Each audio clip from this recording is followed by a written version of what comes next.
December 16ರಿಂದ ಧನುರ್ಮಾಸ ಪ್ರಾರಂಭವಾಗುತ್ತಿದೆ.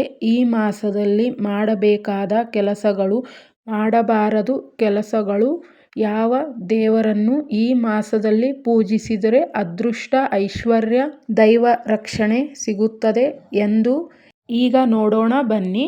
ದೇವಸ್ಥಾನಕ್ಕೆ ಅರಳಿ ಮರದ ಪ್ರದಕ್ಷಿಣೆ ಮಾಡಲು ಹೋಗುವ ಮುನ್ನ ಆ ದೇವಾಲಯದಲ್ಲಿ ದೇವರ ದರ್ಶನ ಮೊದಲು ಮಾಡಿ ನಂತರ ಅರಳಿ ಮರದ ಹತ್ತಿರ ಹೋಗಬೇಕು. ತುಂಬ ಹಣಕಾಸಿನ ಸಮಸ್ಯೆ, ಜೀವನದಲ್ಲಿ ಸಾಲಗಳು ಹೆಚ್ಚಾಗಿದೆ ಎಂದರೆ ಗೋಧಿ ಹಿಟ್ಟಿಗೆ ಸ್ವಲ್ಪ ನೀರು ಹಾಕಿ ಸಕ್ಕರೆ ಪುಡಿ ಬೆರೆಸಿ ಉಂಡೆಗಳನ್ನು ಮಾಡಿ ಅರಳಿ ಮರದ ಬುಡದಲ್ಲಿ ಇಡಬೇಕು. ಈ ಮಾಸದಲ್ಲಿ ಇಟ್ಟು ಬಂದರೆ ಹಣಕಾಸಿನ ಸಮಸ್ಯೆಗಳು ಮಂಜಿನಂತೆ ಕರಗುತ್ತದೆ. ಮಹಾಲಕ್ಷ್ಮೀ ದೇವಿಯು ಅತಿ ಶೀಘ್ರದಲ್ಲಿ ಒಲಿಯುತ್ತಾಳೆ. ನಿಮಗೆ ಈ ಮಾಸದಲ್ಲಿ ಪೂಜಾ ವ್ರತವನ್ನು ಮಾಡಲು ಸಾಧ್ಯವಾಗದಿದ್ದರೆ ದೇವರ ಕಥೆಗಳನ್ನು, ದೇವರ ಚರಿತ್ರೆಗಳನ್ನು ಮರೆಯದೆ ಕೇಳಿ.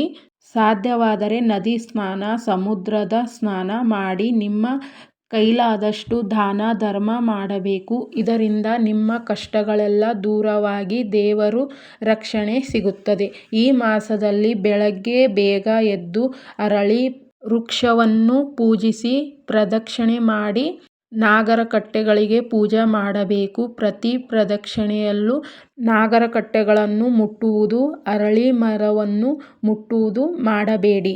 ಈ ಮಾಸದಲ್ಲಿ ಮಾಡುವ ಕೆಲವು ಕೆಲಸಗಳು ಜಾಸ್ತಿ ಪುಣ್ಯ ಫಲಗಳನ್ನು ತಂದುಕೊಡುತ್ತದೆ.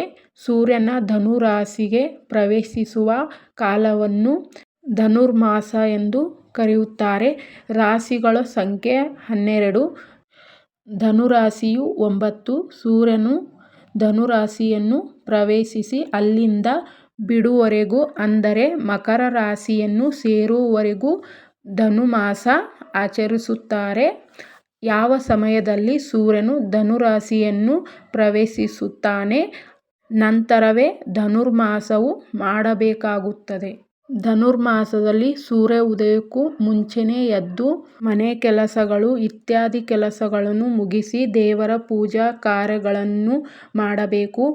ವಿಷ್ಣು, ಮಹಾಲಕ್ಷ್ಮಿ ಹಾಗೂ ಇತರ ದೇವರುಗಳ ಪೂಜೆ ಹಾಗೂ ದರ್ಶನವನ್ನು ಮಾಡಬೇಕು. ಸೂರ್ಯ ಉದಯಿಸುವ ಮುನ್ನ 90 ನಿಮಿಷಗಳ ಮುಂಚೆನೇ ಎದ್ದು ದೇವರ ಪೂಜೆಯನ್ನು ಮಾಡಿದರೆ ತುಂಬ ಒಳ್ಳೆಯದು. ಈ ಮಾಸದಲ್ಲಿ ಒಂದೇ ಒಂದು ದಿನ ವಿಷ್ಣುವಿನ ದೇವರನ್ನು ಪೂಜಿಸಿದರೆ 1000 ವರ್ಷದ ಕಾಲ ಪೂಜಿಸುವ ಫಲ ಸಿಗುತ್ತದೆ. ಈ ಮಾಸದಲ್ಲಿ ಅಷ್ಟು ದಿನ ದೇವರ ಪೂಜೆ ಮಾಡಿದರೂ ಎಂತಹ ಫಲ ಸಿಗುತ್ತದೋ ಎಂದು ಹೇಳಲು ವರ್ಣಿಸಲು ಕೂಡ ಸಾಧ್ಯವಿಲ್ಲ. ಪ್ರತಿದಿನ ದೇವರಿಗೆ ಮುದ್ದನ್ನ ಪ್ರಸಾದ ಅರ್ಪಿಸಬೇಕು. ಧನುರ್ಮಾಸದಲ್ಲಿ ಮುದ್ದನ್ನ ಭಗವಂತನಿಗೆ ಅತ್ಯಂತ ಪ್ರೀತಿ ಪಾತ್ರವಾದದ್ದು. ಇದರಿಂದ ಶತ್ರುಗಳು ನಾಶಿಸುತ್ತಾರೆ, ಆಯಸ್ಸು ಹೆಚ್ಚಾಗುತ್ತದೆ, ಧನ ಧಾನ್ಯ ಸಂಪತ್ತು ವೃದ್ಧಿಯಾಗುತ್ತದೆ.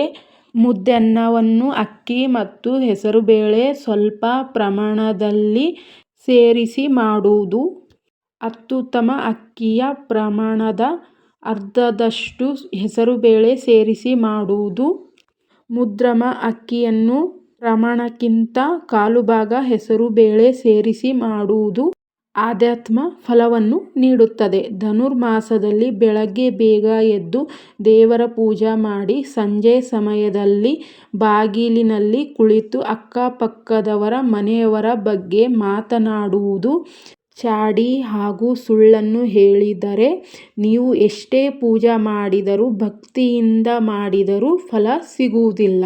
ಮುಟ್ಟಾದಾಗ ಪೂಜೆ ಮಾಡಬಾರದು. ಮನೆಯಲ್ಲಿ ಯಾರಿಗಾದರೂ ಪೂಜೆ ಮಾಡು ಅಂತ ಹೇಳಬಹುದು.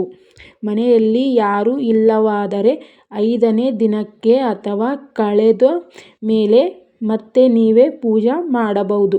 ಧನುರ್ಮಾಸದಲ್ಲಿ ಅಷ್ಟು ದಿನ ಪೂಜೆ ಮಾಡಲು ಸಾಧ್ಯವಾಗದಿದ್ದರೆ 3 ದಿನ, 5 ದಿನ, 11 ದಿನ ಇಲ್ಲವಾದರೆ ಧನುರ್ಮಾಸದ ಕೊನೆ ದಿನವಾದರೂ ನೀವು ಬೆಳಗ್ಗೆ ಬೇಗ ಎದ್ದು ಪೂಜೆ ಮಾಡಬಹುದು.